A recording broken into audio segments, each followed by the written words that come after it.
બોટાદ જિલ્લામાં કમોસમી વરસાદના કારણે ખેડૂતોના તલ, બાજરી, જુવાર અને મકાઈ જેવા પાકોને નોંધપાત્ર નુકસાન થયું છે, જેના પરિણામે ખેડૂતો મુશ્કેલીમાં મુકાયા છે। આ ઉપરાંત માર્કેટિંગ યાર્ડમાં પાકના વેચાણમાં પણ ખેડૂતોને પૂરતા ભાવ મળી રહ્યા નથી, જેનાથી તેમની આર્થિક સ્થિતિ વધુ ખરાબ થઈ રહી છે। ખાસ કરીને કાળા તલના ભાવ 4500 થી 5000 પ્રતિ મણથી ઘટીને માત્ર 2500 થઈ ગયા છે અને સફેદ તલના ભાવ પણ અડધા થઈ ગયા છે।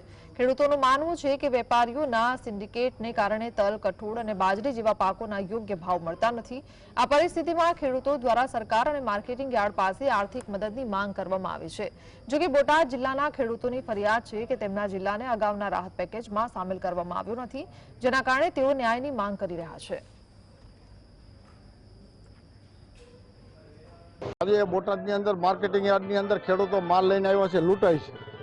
એનું કારણ છે કે જે જુવાર અમારે પાકી હતી એ જુવાર અમે વાવી ત્યારે 1200-1500ના ભાવની વાવી, આજે માત્ર 400 રૂપિયા થઈ ગયા।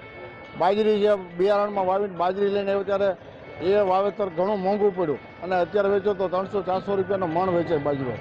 તો અને તલ જે સફેદ તલના 2500 થી 3000 રૂપિયા ભાવ હતો એ માંડ 1800-1900માં વેચાય।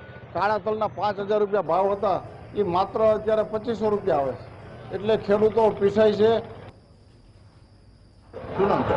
મકોડભાઈ ગોરધનભાઈ। મુકુલભાઈ, તમે શું માલ લઈને આવ્યા? મેં તલ લઈને આવ્યા શું કેવો ભાવ આવ્યો? તલ કાળા તલ અત્યારે મારે 2300-2400 રૂપિયા, 2450 રૂપિયા આવ્યા। એટલે ખરેખર ભાવ એનો વધારે હોવો જોઈએ કે નહીં? વધારે 5000 હોવો જોઈએ સાહેબ કાળા તલનો ભાવ। મજૂરી કરવા જાય તો બપોર સુધીના 500 રૂપિયા મજૂરી બોલે। બિયારણનું નામ લેવાતું નહીં, ખાતરનું નામ લેવાતું નથી।